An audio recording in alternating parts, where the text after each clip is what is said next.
Do you remember what you were doing in October 2019? I sure do. I was playing a lot of Splatoon 2. Like a lot of Splatoon 2.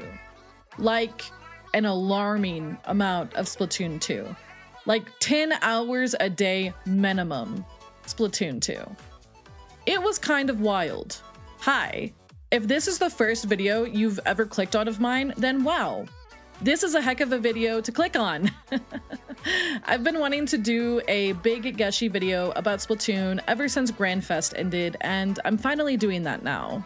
There is a bit of a story to my experience with Splatoon and how I really fell in love with the franchise, and I want to talk about it today, as well as just why I love this franchise so much and why it means a lot to me. So sit down, get ready, grab your popcorn, grab your little drinky. I don't know how long this video is going to be. The script is a little long, but we'll see. We'll see. Just as a heads up with this video, I am going to talk about a little bit of sad stuff, especially at the beginning. If you don't want to listen to that, totally fine. I will have everything segmented out in the little time slider thingy. What is that even called? I'm not even sure. Does it have a name? It probably has a name, but I don't remember what it is. I will have everything segmented out so that you can bypass the sad stuff. Anyways, strap in, like I said, and let's talk about the silly Squid Kid game. But not the Squid game, because that's different. I was a college student once. I actually do have a bachelor's degree, but we don't really need to talk about that. That's not important to the story. I graduated college, but I lived in a duplex for a bit with some roommates that were still in college, within that same town that I also went to college in. I had some reasons for not wanting to move, most of them being financial. So I got a job in the college town where we all lived, and I hung around for a bit just to kind of figure out what I wanted to do. Getting a job with my degree was not particularly easy, and I was thinking about going into a master's program. I started saving up money for a Wii U around this time, in particular because Star Fox Zero got announced, and as a huge Star Fox fan, there was no way I was gonna pass up playing that on launch day if I could help it. Around the time I finally had enough money to get a Wii U, my roommates decided that they wanted to throw a house party. I can't really remember why, but I do remember thinking that we needed something to do at the house party. So getting a Wii U just kind of made sense. There was Smash Bros. 4 after all, and everyone loves Smash Bros. But when I went to get the Wii U that came with Smash Bros, I realized it didn't come with just Smash Bros. It came with a funny Squid Kid game that I kind of heard about, but I wasn't too interested in it. I didn't think too much of Splatoon at the time, since I don't really play any pew-pew shooty games. This was prior to when I really played a lot of PvP games, and I really just liked single-player experiences back then, when I wasn't binging Final Fantasy XIV, that is. I got the Wii U that came with Splatoon and Smash Bros, thinking to myself that I probably wouldn't even boot Splatoon up. We had the house party a couple days later. I got my butt handed to me in Smash Bros. It was a good time. I didn't think about Splatoon at all until a few months later when one of my roommates booted it up and said, "Hey, this is pretty good actually." I tried it a few times a little bit after. The PvP matches were scary, but I actually thought they were pretty fun. I had a good time, but I didn't really dwell on playing the game that much, just a couple of days really. I put it down and I just kind of didn't think about it for a while. Fast forward 2 years. I got a big kid job. I got my own apartment. I got my dog with me. Things were looking great until they weren't. In the summer of 2018, my father was diagnosed with terminal brain cancer. Having already lost my mother when I was a kid, this was a really upsetting and emotional period of time for not just for me, but for my entire family. A couple of days before my father passed away, I bought a Nintendo Switch because I knew what was coming. My mental health was so bad that I just needed something good in my life to cling on to for a bit while I processed everything that was happening. I spent the next year just trying to get my footing back in life. A year after my father passed, almost to the date, mind you, I lost my job. The circumstances around that involve things that don't really need to be shared on the internet. What I am comfortable sharing is that mentally and physically, I was very ill for a long time afterwards. I laid on the couch and I did nothing for days. It was peak depression hours, let me tell you, and it was really not great. I played through all the games I wanted to play and I just kind of didn't have much to keep me mentally busy.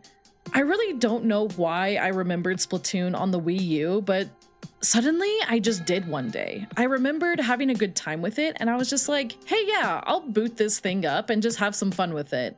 And then I played a lot of it for the next like 3 days, like a lot of Splatoon. Like, I think all I did was like play Splatoon for those 3 days. I would get up and like use the bathroom and shower and like, you know, I'd go sleep and like eat and stuff like that. But then I'd like go back and play more Splatoon.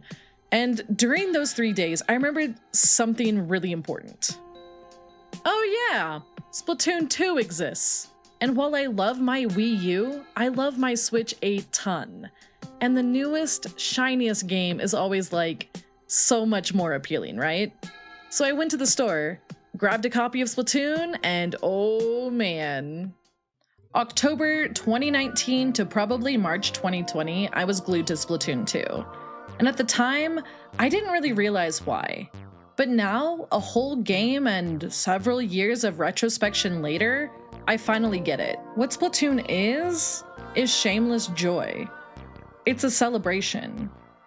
It's fun.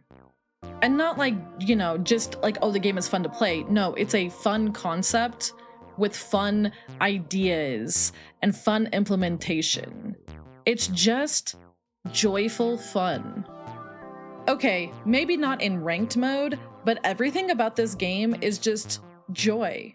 It's about life after desolation. It's silly, it's funny, it's simultaneously high and low stakes. You never have to worry about things going horribly, horribly wrong and your favorites dying. It's an exciting ride. It's just pure hype and just an exciting experience. Honestly, you listen to songs like Color Pulse or Ink Me Up, and you just can't help but feel happy. This entire game almost always feels like it's a celebration or just a goofy little vibe. And sometimes you need that. Truthfully, the older I get, the more I find myself gravitating towards media like Splatoon. Media that isn't afraid to be a bit silly while also telling a story. Yes, there is sad stuff in Splatoon. Alterna, in particular, has some really sad stuff in it if you dig around the lore. But the games harken back to two ideas constantly: camaraderie and hope. And while I know those two are really cliche subjects in media, Splatoon does them well and in a way that isn't beating the message across your face. And genuinely, I appreciate that. I've had enough reason to sit around and cry to the point where I don't really want to consume media that makes me feel like doing that more. I love Splatoon because when I pick it up, I'm reminded that there's still silly things out there. When I engage with it, I still feel that sense of whimsy and goofiness. The world might feel like it's on fire every day, but then I can boot up Splatoon and immerse myself in this feeling of joy and silliness. Speaking of the world of Splatoon is constructed to feel alive. There are constantly rotating events that draw people in. Stuff like Big Run, challenge modes, extra work, and Splatfest do a lot to keep Splatoon games feeling alive. Even in the times where the game loses a good portion of its player base due to people just moving on from the game after a couple of years, I feel like events and updates continue to bring people back, and it still gives this sense that Inkopolis and Splatsville are lively places. This is going to sound silly, but I like how in the overworld hubs, you can physically walk your character up to stores rather than just fast traveling. I like how there's graffiti on the walls from other players, and I like how you can see your buddies just kind of hanging out. I like that there's little extra stuff to do in the overworld of Splatoon 3 in particular, like the silly little card game or decorating your locker. It just feels alive. It feels like more than just a shooter game. Like everything about this world was made to make you feel immersed. Things that happen in Splatfest also have impacts on future games. At the end of Splatoon 1, Callie lost the Splatfest against Marie, and that caused her to be missing in action in Splatoon 2's story mode. The players have a voice in their own way, and their actions can help shape decisions later on, even if it's just minor stuff like dialogue in the news segments. And the gameplay is amazing. I feel like people don't give Splatoon's gameplay enough credit.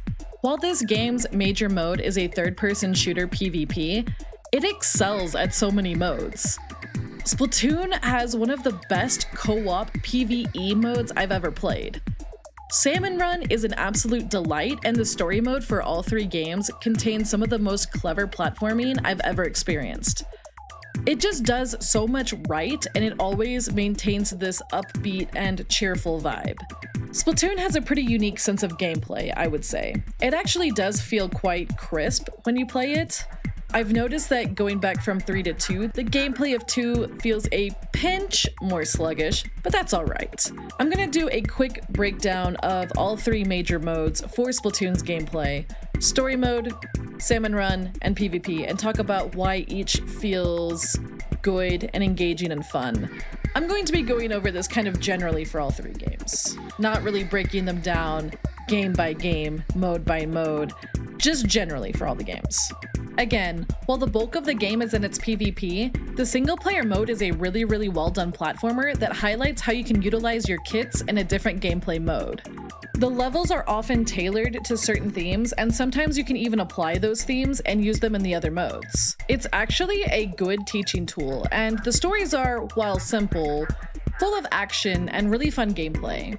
The finales for these games are always so over the top and genuinely S tier. It's high stakes, but it's fun and stress-free high stakes. Mostly, at least. I did think the Octo expansion final boss and the Splatoon 3 final boss were both a little stressful, but the others, silly, goofy times. Even in levels where things are a little bit unsettling, you don't really feel afraid in the Splatoon games. You feel thrilled to keep pushing onward, blood rushing and heart a-pumping to the next stage, to the next fight. And you know whatever's around the corner is gonna have banger music that you'll definitely want to listen to for fun later. That's just how Splatoon is. Salmon Run is a co-op experience that pits you and 3 other players against effectively zombie hordes. These zombie hordes are led by bosses who have to be killed in very precise ways. There's different kinds of bosses, and they each have their own weakness. When you kill a boss, they drop golden eggs. You have a quota of golden eggs to get for each wave, and there are roughly 3 waves per Salmon Run session. Each wave is a couple of minutes long, so the games are pretty fast actually. If you wipe, you go back to base and your boss, Mr. Grizz, scolds you a bit. You could potentially get demoted if you do poorly enough, but if you pass all 3 waves and do well, your little promotion bar goes up and you can level up to harder difficulties. Through this mode, you have the chance to unlock different types of gear to bring to Turf War, locker decorations, and other fun little things. Salmon Run is probably the most fun I've had in a quick match co-op PvP setting. I think it's a fantastic time at just about any level of difficulty. It really tests your skills, especially when you start becoming a professional. Did I say it right? Professional. You know what I mean. While the Salmonids are effectively zombie hordes, they're kind of so goofy that you can't take them super seriously. Like, yeah, these guys are really scary in motive, don't get me wrong, and their kings or whatever are super scary, but look at them. They look kind of stupid, and I mean that in the most affectionate way possible. Literally, never change Salmonids. I adore you and your stupid faces. There's a lot of RNG in Salmon Run because certain waves could have different effects like high tide or low tide or fog. It just makes for a dynamic and interesting experience, especially with friends and especially in voice chat. PvP mode. While this is the bulk of the game, it is divided into subsections. Turf War is the main mode where you're trying to paint the most, and then Ranked has some other special modes with various objectives. PvP is honestly where things can get stressful. It kind of depends on your matchup. But I do think these games are, for the most part, just kind of a good time. Each match is 3 or 5 minutes, so if things go poorly, well, at least you won't be suffering for very long. Splatoon 3 does kind of have a recurring problem with the maps being designed to funnel you to the middle of the map to vie for battlefield control, but there were some patches that made some of the stages a bunch more bearable than they used to be. To be honest, there's a few maps that I still don't really enjoy, but I think thematically they're all very interesting and have like really unique spins on stuff. The music. You can't talk about Splatoon without the music. Like a lot of other good games, Splatoon is boosted and enhanced by its music. There's a lot of emphasis put on the music actually, with a lot of characters shown both in-game and off-screen characters being mentioned having ties to idol groups or bands. There are a variety of bands in the universe, each with their own unique sound. It feels like the devs put a bit extra attention to this aspect of Splatoon's world, not just because it merges effortlessly with its upbeat punk vibe, but it also enhances your experience as a player. Different songs rotate during matches, and there's a wide enough variety that you always feel that little extra spark of happiness when your favorite song starts playing. A lot of these tracks are just really motivating, and they're designed to simultaneously be good songs to listen to, but also work really well as background music, never feeling jarring or distracting while they play in the backdrop of matches. And of course, there are songs from the 3 idol groups, Deep Cut, Off the Hook, and the Squid Sisters, which all the songs are top-notch. It's amazing what emotions can be conveyed in music that has lyrics that are, for the most part, effectively nonsense to everyone else, but you can still feel what the songs are trying to convey. And each of these idol groups not only has fairly individualistic characters, but also their own unique sound. Deep Cut blends the sound of various cultures into their music, signifying how their home turf of Splatsville is this melting pot of people from all around the world. Off the Hook has a more feisty hip-hop sound with some powerful raps mixed in. The Squid Sisters have a bit more of a sunny idol pop sound, and while other groups have dancing in their performances, I think the Squid Sisters have more of an emphasis on choreography while also singing. It's all so intricate, it's all so well thought out, really to an astonishing level. And the music is just legit good. It's all bangers. I regularly listen to Splatoon music in the car, and yes, I probably look like a psycho to everyone around me, but I don't even care because the music is just that good. I don't want to necessarily spoil this for anyone who hasn't played Octo Expansion, but there are some really good moments, in particular with that DLC, where the music is used to enhance the story and the player experience. I'm particularly talking about a certain sequence of levels towards the end of the DLC. If you know, you know. Even to this day, when I think about it, I get a little bit teary-eyed at how well the Splatoon devs utilize sound and music in their games. It's at a very, very impressive level. This game has led me to make great friendships. Every Splatfest, I do a group stream collab with a few other VTubers. Usually we go fairly late into the night, and I've found that those collabs are just a genuine delight. It's like a giant friend hangout session. You talk about all sorts of things and you just vibe as you play Splatoon, until it becomes a 10 times or 100 times battle, then you lock the heck in. It's made for just some genuine feel-good times. You coordinate your gear as a team, you check out each other's lockers, it's just wholesome good fun. I have made a lot of friends and connections over the past year, and some of them through Splatoon. I really can't begin to describe how that feels sometimes, especially knowing that I just kind of happened to pick the game up one day because I was depressed on a couch and just wanting something to do. I'm very grateful for getting to meet so many cool people and getting to connect with others. All of the late nights we've had, all the silly games we've played, it really means a lot to me. It's so funny that I have a lot of feelings over this silly little squid game, but I really do love it.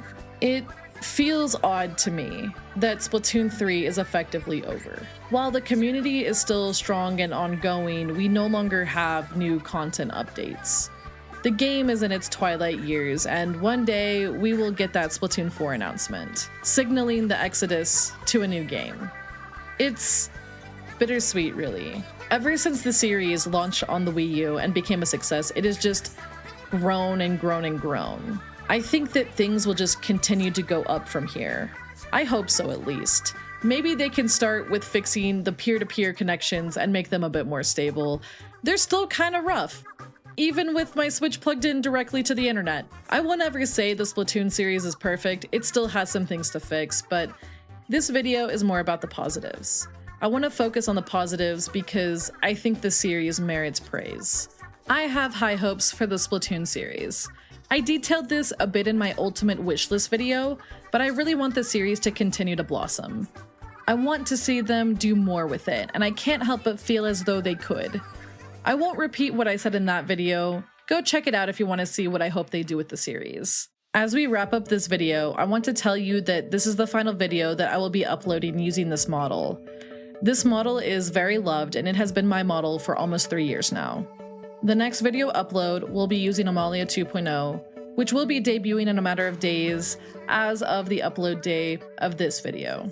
I wanted this video to be the last video I do with Amalia Solaris 1.0 because I felt like she was owed one final video and I wanted it to be a positive one. It's sentimental, but I wanted to do one video that also kind of detailed a bit of my VTuber journey and my journey as a content creator in general.